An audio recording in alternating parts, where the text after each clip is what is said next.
This is Wrestling Amusement Park Fan 62. Here is a basically an overlook of, of Toxic Attraction in NXT.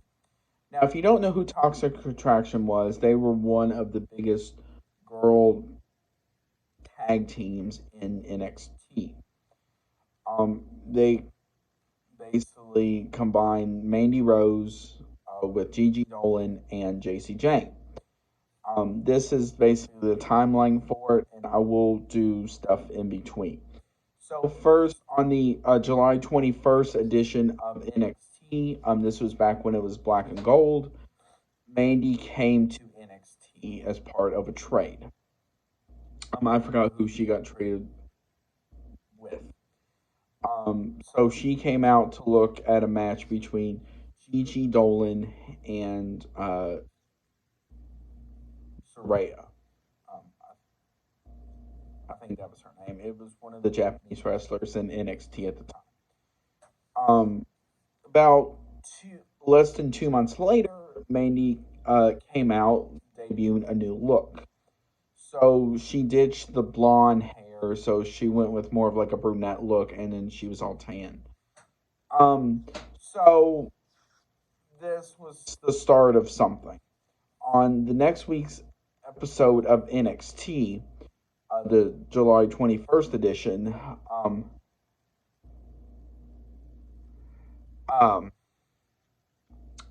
Toxic Attraction came out to explain their purpose. Now, this segment alone was neat because it showed the strengths of all three. And I liked how Gigi and JC at the time talked about what they wanted in NXT. Because at this point, they were still kind of getting in the groove of things and stuff like that. This is as it went over to 2.0. Um, so Mandy talked about how basically she became a GIF on stuff when she fell on her butt at WrestleMania. Gigi talked about her past coming back to haunt her, so that fuels her aggression. JC talked about how her and Gigi wanted the NXT women's tag titles, and they got a butt kicking waiting for, at the time, Zoe Starks and Io Shirai. Now, you fast forward to Halloween Havoc, um, which was the TV special. Um, so Toxic Attraction wins in a triple threat match versus Indy Hartwell and somebody, and then Zoe Stark and Io. Later in the night, Mandy um, beats Raquel Gonzalez with help from an outside interference to become the new women's uh, champion. So this will become where she becomes the longest reigning um, NXT champion. So you fast forward to WrestleMania weekend, and Mandy does retain at Vengeance Day as well. I forgot who she beat. And then you fast forward to Stand and Deliver um, for WrestleMania weekend. Mandy retains in a fatal four way versus Alba Fry, Io Shirai, uh, and Zoe Stark, I believe. Also in there, Toxic drops the belts to Dakota Kai and Raquel Gonzalez at the time. So in there, they do have a couple of tag title feuds. And then on the August 19th edition of SmackDown, they debut for um, as part of the women's tag title tournament. They replaced the team of Zoe Stark and Nikita Lyons. So they beat the team of Natalia and Sonya Deville. A couple of weeks later on SmackDown, they came back and beat, I think it was also Sonya and uh, Natalia. So then you fast forward to the December 13th episode of NXT. This is the NXT coming off um, the pay per view Deliverance, I believe that's what it was called. Um, and so they had a segment earlier in the night about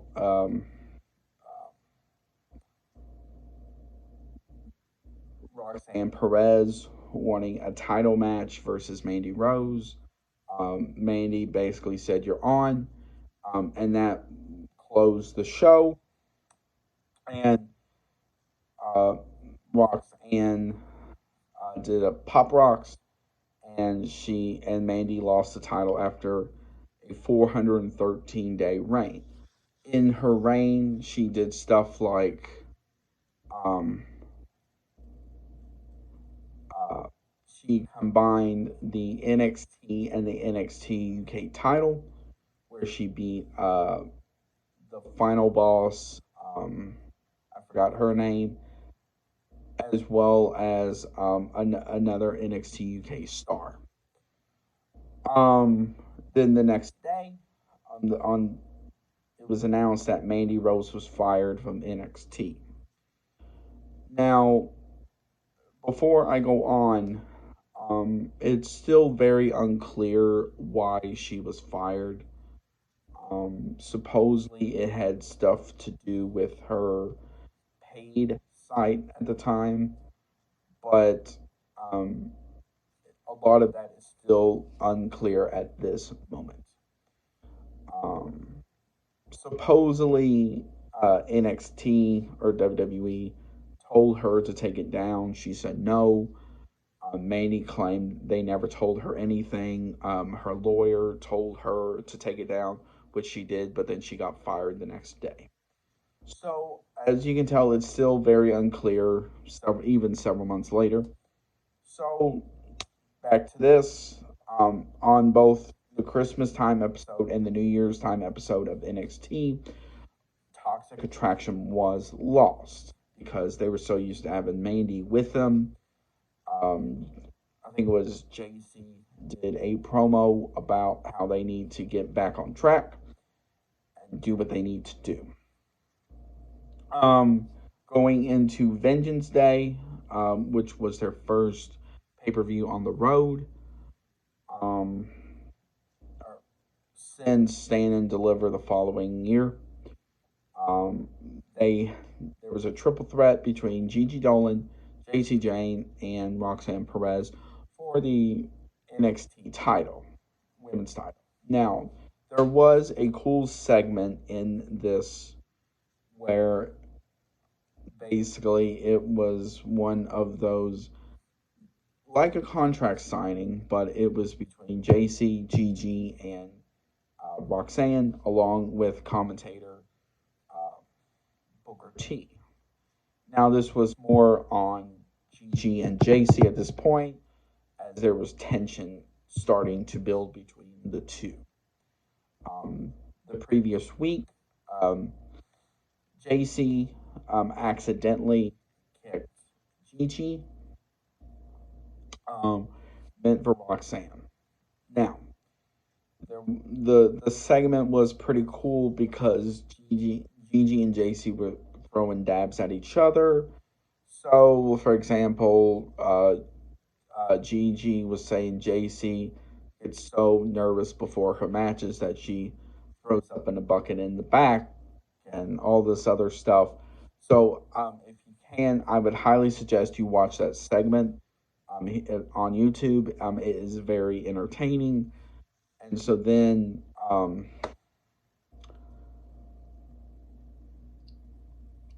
they put Roxanne through a table. So, on the NXT after Vengeance Day, um, it was announced that Bailey was coming to with her Ding Dong Hello show to NXT to talk with Gigi and JC. Now, this one was kind of a neat one because it showed because they also kind of recreated the famous barbershop scene with Shawn Michaels and Marty Jannetty. But this time it was in a you, the door was the setting for this situation. So it looked like they were going to make up and go on to try and win the tag titles again for the third time. And so after basically you thought they hugged it out and everything, JC Jane basically super kicked Gigi uh, into the door and then kicked her a few times. She had a really nasty bruise on the side of her eye. Now, um, and that was on the February 7th of NXT. A few weeks later, Gigi came out to talk about what happened with Jay-Z and to talk about wanting to end this with toxic attraction overall. So she came out to talk toxic attraction music. Oh, and then she's like, cut it. This will be the last time you ever hear that stupid song again." So I thought that was kind of neat, and how like they did like the whole toxic attraction entrance with the fog and everything else. So basically, she talked. Now, the thing I liked about this was how Gigi got more into her personal life in this equation than just talking about how she wants to beat the crap out of Jason. Um, Now, what is to come of this now? Um, Gigi qualified for the fatal four-way ladder match at Stand and Deliver for the women's in the NXT women's after Shawn Michaels basically had to drop the title from Roxanne Perez with what's going on with her and how she collapsed in the ring. JC Jane is currently injured due to shoulder injury in this shoulder injury from her and Gigi's match a week or so prior. So now, what is to come from this? Honestly, at this point, I would assume um, either one of two things will happen. One, um, either they continue that feud going into SummerSlam time, or they get called up. Now, I do think they are going to get called up. It's just a matter of when. I do think Gigi will go to Raw and JC will go to SmackDown, or it could be a vice versa, whichever one. So that is the Toxic Attraction timeline. I want to hear from you. Did you like Toxic Attraction? Did you not like Toxic Attraction?